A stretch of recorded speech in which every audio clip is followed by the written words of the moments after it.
सरकारनं मनोज जरांगेंच्या मागण्या मान्य करत जी.आर. लागू केलाय। मात्र या जी.आर. वरून मराठा समाजातच मतमतांतर असल्याचं चित्र आहे। जी.आर. आल्यानंतर मराठ्यांचा विजय झाला अशी भावना जरांगे पाटलांनी बोलून दाखवली होती।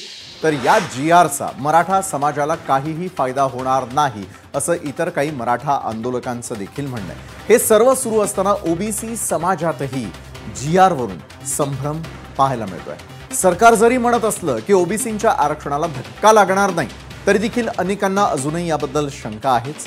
त्या जी.आर. विरोधात कोर्टात जाण्याचा इशारा खुद्द छगन भुजबळ आणि ॲडव्होकेट गुणरत्न सदावर्तेंनी दिलाय। त्यामुळे मराठा आरक्षणासंदर्भातील हा जी.आर.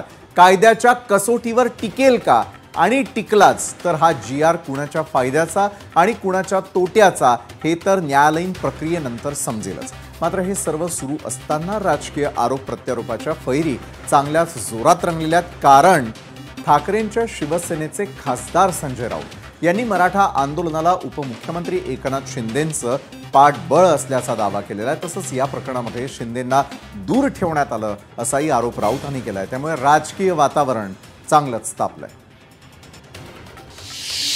मुख्यमंत्र्यांना बाजूला ठेवलं, दोन्ही मराठाचे आहेत। हे फडणवीस साहेबांना विचारलं पाहिजे तुम्ही, त्यांची राजकीय स्ट्रॅटेजी काय होती, खास करून शिंदेना दूर ठेवणं।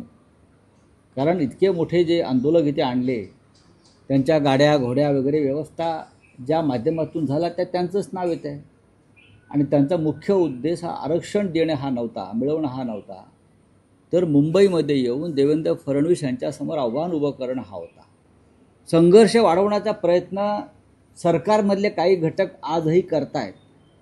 सरकारमधल्या काही घटकांची इच्छा होती की मनोज जरांगे पाटील यांनी माघार घेऊच नये आणि फडणवीस यांचं सरकार अडचणीत यावं। जरांगे पाटील यांचं आंदोलन हे मराठा समाजांच्या आरक्षणासंदर्भातल्या मागण्यांसाठी होतं आहे। पण त्या आंदोलनाचा काही लोक राजकीयदृष्ट्या जर गैरवापर करून राज्याचं सरकार अस्थिर करण्याचा प्रयत्न करीत होते। पण देवेंद्र फडणवीस यांनी उच्च न्यायालयाच्या निर्णयानंतर तात्काळ जी पावलं उचलली, त्यानंतर ज्यांना हे सर्व घडवायचं होतं त्यांच्या त्या संपूर्ण योजना बारगळल्या। बरं, संजय राऊतांनी केलेल्या या दाव्यांबाबत जेव्हा जरांगेंना विचारण्यात आलं तेव्हा त्यांनी राऊतांचे आरोप मात्र फेटाळून लावल्यात। मात्र संजय राऊत जसं म्हणतायत की आंदोलनाचा उद्देश हा आरक्षण नाही तर मुख्यमंत्री फडणवीसांविरोधात आव्हान उभं करण्याचा होता, तर मग प्रश्न उभे राहतात की मराठा आंदोलन खरंच समाजाच्या हक्कासाठी होतं की सत्ता डळमळवण्याची एखादी चाल होती। तसंच राऊतांनी म्हटल्याप्रमाणे खरंच शिंदेंनी मराठा आंदोलकांना रसद पुरवली का, याच प्रश्नांवरती